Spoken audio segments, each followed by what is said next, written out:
শিলিগুড়িতে গীতাপাঠের জোয়ার করতে হয়। আমরা যে এই গীতাপাঠের লক্ষ্যকণ্ঠে গীতাপাঠের আয়োজন করেছি, সেখানে আমরা 1 লক্ষ ভাবছিলাম, কিন্তু আমরা জানি যে 1 লক্ষ ছাড়িয়ে 1.5 লক্ষ হয়ে গেছে।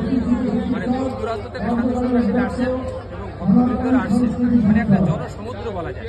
শিলিগুড়িতে যে প্রথমে লক্ষ্যকণ্ঠে গীতাপাঠ মানে 1.5 লক্ষ ছাড়িয়ে গেছে, এটা আমরা সত্যি আনন্দের বিষয়।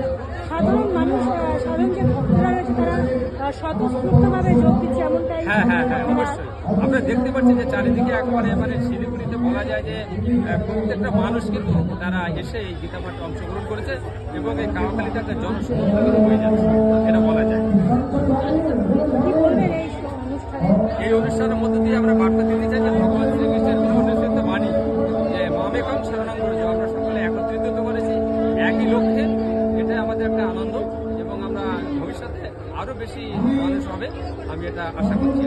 একটা জিনিস দেখা যাচ্ছে, সনাতনীদের মধ্যে একটা বিভেদ ছিল। গৌড়ীয় মঠ, ইস্কন মন্দির, ভারত সেবা আশ্রম সহ বিভিন্ন মঠ বা আশ্রম কিন্তু একটা বিভেদ রয়েছে, কিন্তু আজকে আমরা সকলকে এক মঞ্চে দেখি। হ্যাঁ, এটা ঠিক বলা যায়।